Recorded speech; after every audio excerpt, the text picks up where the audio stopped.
제가 오늘 처음으로 영상을 올리는데 처음 영상이다 보니까 저에 대해서 이야기를 잠깐 해보도록 하겠습니다. 저는 간호학과를 나왔고요. 그러면서 간호사로서 병원에서 외상중환자실이라는 파트에서 일을 했었고, 잠깐 나이트킵 간호사도 해봤었고, 지금은 산업간호사로서 건설업 보건관리자라는 직무로 일을 하고 있습니다. 먼저 지금 남자 간호사들이 되게 많이 늘고 있고 학생들도 그에 따라서 많이 늘고 있는데, 아직 남자가 간호사라는 것에 대해서 인식이 좀 부족한 편이긴 한 것 같아요. 간호사가 남자야, 남자가 간호사를 해서 뭐하지? 라는 생각이 있으신 분들이 되게 많은데, 그런 거에 따라서 남자 간호사로서 좋았던 점과 힘들었던 점, 이런 것에 대해서 먼저 이야기를 해보도록 하겠습니다. 좋았던 점에 대해서 생각을 해보면 저는 되게 많은 것 같은데, 생각을 막상 해보니까 잘 기억이 안 나더라고요. 그래서 남자 간호사의 좋은 점에 대해서 찾아봤는데, 막상 보니까 힘든 점에 대해서 많은데 좋은 점에 대해서 이야기가 잘 없어요. 근데 카페를 찾다 보니까 여기 남자 간호사의 좋은 점에 대해서 써두신 분이 있어가지고 그걸 참고해서 이야기를 하도록 하겠습니다. 남자 간호사 매니저라는 분이 올려주셨는데, 다들 힘들다고만 얘기하는데 남자라서 힘든 것도 있겠지만 간호사라는 직업 자체가 생명을 다루는 직업이라서 힘든 부분이 아무래도 많은 것 같아요. 지금 다른 일을 하시는 분들도 물론 힘들겠지만 남자 간호사분들은 지지체계라는 게 잘 없잖아요. 주변에 있는 남자 간호사들이 잘 없고, 그러면서 이제 같은 고민을 하고 고민을 털어놓고 이런 이야기를 할 수 있는 부분이 좀 부족한 것 같아서 남자 간호사가 되게 좀 지금은 좀 힘들다고 생각이 드네요. 그리고 이제 여자 환자 같은 경우 남간을 기피하고 뭐 안 좋다고 하는데, 특수 파트에서도 뭐 남자 간호사가 더 좋아하는 부분도 있고 남자 간호사라서 더 잘 챙겨주는 부분도 많아요. 뭐 보통 물론 사람에 따라 다르겠지만 여성 선생님들 같은 경우에는 남자를 좀 거리감을 두는 경우가 좀 있어요. 그러면서 좋은 점은 아무래도 덜 혼난다는 거가 되겠고, 좀 그런 부분에서 안 좋은 점은 뭐 친해지기가 힘들다는 점이 있는데, 그리고 여자 간호사에 대해서 섬세한 면이 부족하다라는 분도 계신데, 제가 생각하기에도 이건 좀 개인차가 있는 것 같아요. 뭐 섬세한 면이 뭐 전체적으로 부족할 수 있는데, 그 다른 부분을 커버할 수 있는 남자로서의 장점도 많으니까, 남자 간호사로서도 오래 일을 하다 보면은 알아야 되는 부분에 대해서 알고 하면은 이제 이런 부분에 대해서는 다 커버가 가능하기 때문에 크게 신경 쓸 필요는 없으실 것 같습니다. 그리고 남자를 필요하는 곳은 특수파트 몇 곳이 한정적이다, 이렇게 적혀 있었는데, 네, 병동에서도 일을 많이 하고 뭐 산부인과라든가 이런 남자로서 가기에는 좀 힘든 부분 있잖아요. 그런 여성 환자들이 많고 여성성이 짙은 그런 업무에 대해서는 남자분들이 진출하기 조금 힘들 수도 있겠지만, 그것도 뭐 직업이다 보니까 이제 뭐 안 된다라고 볼 수는 또 없을 것 같고요. 또 시간이 지나다 보면 남자들이 간호사로서 진출을 많이 하다 보면 결국 해결될 문제라고 생각을 합니다. 그리고 이제 남간의 취업문이 너무나도 좁아져서 상위권 남자분들과 경비생을 한다 라고 적혀 있는데, 이게 16년도에 올라온 글이네요. 뭐, 네, 언제든지 뭐 취업문이야 뭐 여기저기 다 좁아져서 그렇지만 남자로서 취업문이 좁아진 건 아니고요. 그냥 간호사로서의 취업 자체가 높은 병원에 있는 뭐 서울에 있는 빅5라던가 뭐 몇몇 대학병원 같은 경우에는 워낙 취업문이 좁아요.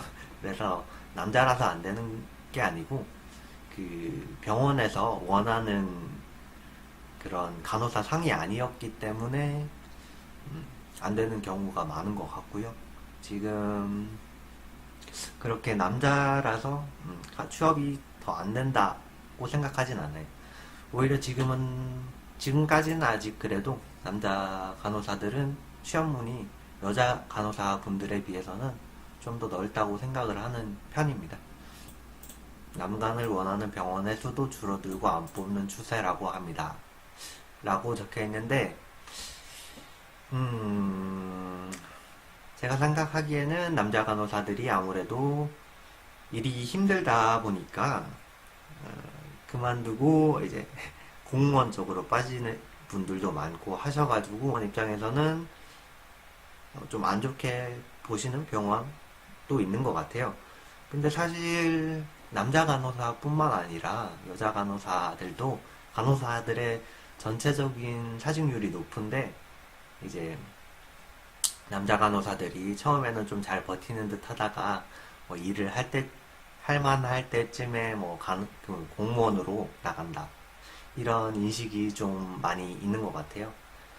그런데 제가 생각하기는 오히려 남자 간호사들이 좀 처음에 그 1, 2년을 잘 버티는 것 같고, 그 공무원 길이 열릴 때까지 참았다가 이제 그만두시는 분들이 많아서 그런 인식이 있는 것 같고, 전체적으로 간호사 사직률이 되게 높아요. 그래서 남자다 보니까 눈에 훨씬 많이 띄게 되는 경우가 많아서, 그래서 남자 간호사를 안 원한다 이런 생각을 하시는 분들도 있는 것 같아요. 근데 이건 또 병원 바이 병원 이런 병원에 따라 다 다르기 때문에 하고 여자들 사이에서 살아남기가 힘들다. 헛소문, 뒷담화, 학교에서부터 있었고 이런 부분에 대해서는 어쩔 수 없는 것 같아요. 요거는 제가 생각하기에는 군대에 가서도 있었던 것 같아요. 이런 뒷담화 아니면 헛소문 이런 게 있는데 남자들 사이에서 이런 소문이 들 때는 크게 신경을 안 쓰는 거죠. 근데 여자들 사이에서 소문이 도니까 그래서 더 신경을 많이 쓰는 것 같아요. 남자들 사이에서 뭐 소문이 돌면 그냥 뭐 얘기 좀 하고 풀고 하면 되는데 이제 여자들 사이에서 그런 소문이 돌아버리면 제가 안 친한 여자분들의 경우에는 이제 이런 해명할 수 있는 기회가 없다 보니까 그래서 힘든 거고 사직을 하시는 분들도 되게 많은 걸로 알고 있습니다. 그런데 이런 부분에 대해서 신경을 그래도 최대한 안 쓰시는 게 좋을 것 같아요. 여자분들의 경우에서도 뒷담화나 헛소문이 이런 게 퍼지는 경우가 되게 많고요. 뭐 남자라고 소문이 많이 난다, 뒷담화가 많이 돈다 이런 거는 물론 맞기도 한데 남자라서 관심이 더 많이 쏠리니까 그런 얘기가 많이 돌긴 한데 그리고 개인주의가 어마어마하다고 한다. 협력이라는 것은 없고 니일은 니일, 내일은 내일 이렇게 적혀 있는데 저는 외상중환자실이라서 제 개인적으로 어사인된 환자를 보는 경우였거든요. 그러다 보니까 이제 제 환자만 보게 되는 거죠.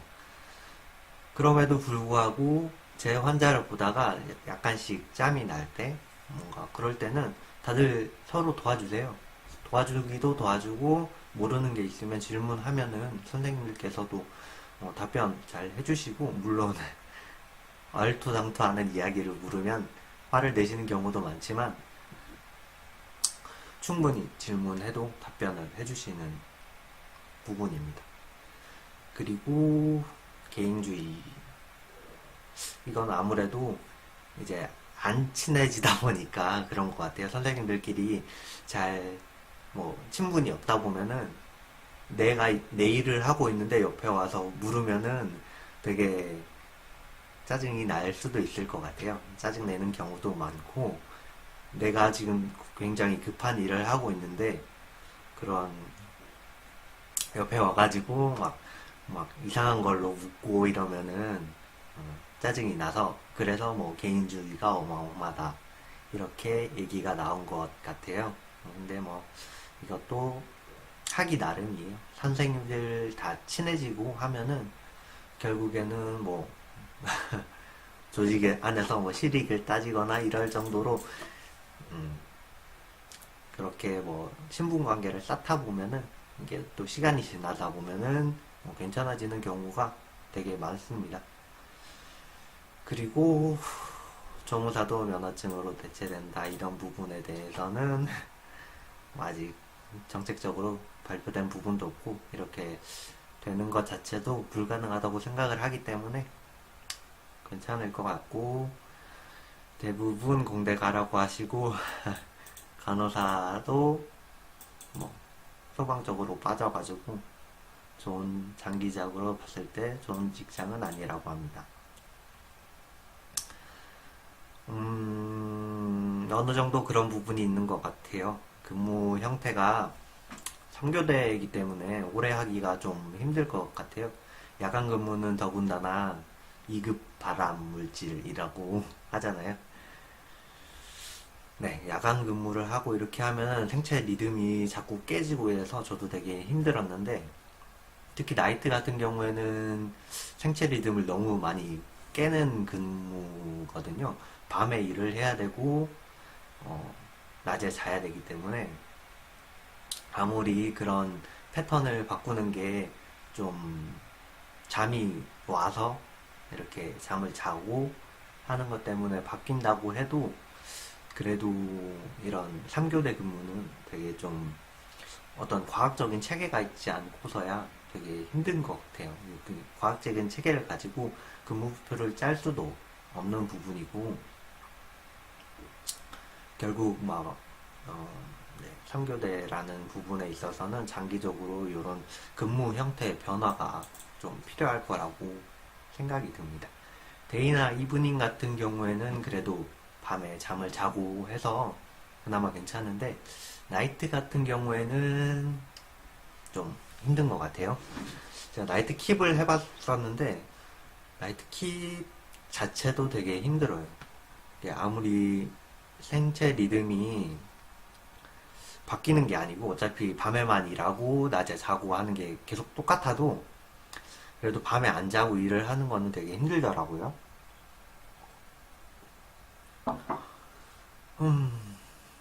그리고 뭐 학생이라 모르는 게 많지만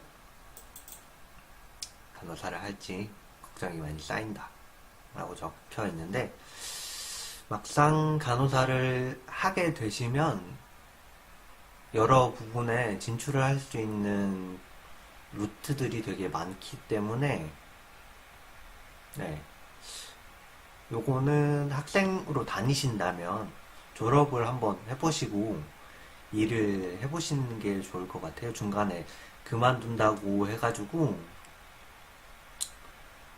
그만두고 다른 일을 하고 싶은 일이 있으면 그런 부분에 있어서는 되게 하고 싶은 일을 하는 게 맞다고 생각해요. 근데 간호사가 힘들다고 그래서 일을 못하겠다. 다른 일을 알아봐야겠다라고 생각을 하신다면 간호사를 그래도 해보시는 게 좋지 않나라고 생각이 듭니다. 뭐 공대를 간다고 해도 힘든 부분이 있을 거고, 뭐 건축과를 가도 힘든 부분이 있을 거고, 그런 것 같아요. 공대를 가면 막상 공대가 되게 힘들어요. 저희야 뭐 나이트를 하지만 여기는 거의 야근이잖아요. 뭐 지금 저도 건설업에 있지만 건설업에 있는 뭐 건축 기사분들도 되게 힘들어요. 뭐 나이가 꽤 드신 뭐 차장님이나 부장님급 그런 분들도 야근을 하시는 경우가 되게 많고요. 일이 너무 많아가지고 일을 못 끝내서 집에 못 가시는 경우가 되게 많아요. 물론 일하는 업무 시간 중간에 뭐 다른 일을 하시는 분도 있지만 뭐 일을 빨리 끝내고 갈 수 있는 일도 아니고 이렇게 단계적으로 처리를 해야 되는 부분이 많다 보니까 그래서 아무래도 업무 시간이 길어지는 것 같아요. 상근직을 원한다면 상근직을 하는 간호사가 있기 때문에 그런 루트로 찾아가신다면 상근직 간호사, 뭐 공단이나 제가 하는 산업간호사도 상근직이고요. 취업 루트에 대해서도 뭐 얘기를 해보겠지만 공무원도 그렇고 그래서 일단 중간에 그만두시는 것보다는 그래도 일을 계속 해보시다가 이제 안 맞다고 생각하시면은 다른 일을 알아보셔도 충분히 할 수 있다고 생각합니다. 물론 뭐 자기가 하고 싶은 일이 있다고 하시면 그 일을 하는 게 맞다고 생각합니다. 그 남자 간호사인 사람들은 어떻게 생각하는지, 남자 간호사 적극 추천한다고 얘기를 해주셨는데, 네, 저도 뭐 적극까지는 아니라도 이미 남자 간호사의 길로 들어오셨다면, 학생이시라면 추천해드리는 바입니다. 모든 일에는 힘든 부분이 있을 거고, 지금 제가 생각하기에 남자 간호사는 몇 년, 취업을 하고 몇 년만 잘 버틴다면은 충분히 미래가 있는 직업이라고 생각을 합니다. 오래 일을 하기는 그 병원 자체에서 오래 일을 하기는 힘들 수 있어요. 근데 뭐 이직을 하고 하는 부분에 있어서 남자 간호사가 제가 겪어본 바로는 이직과 취직이 되게 쉬운 것 같아요. 그리고 다음에는 이제 간호사 취업 루트에 대해서 이야기를 조금 이따가 한번 더 해보도록 하겠습니다.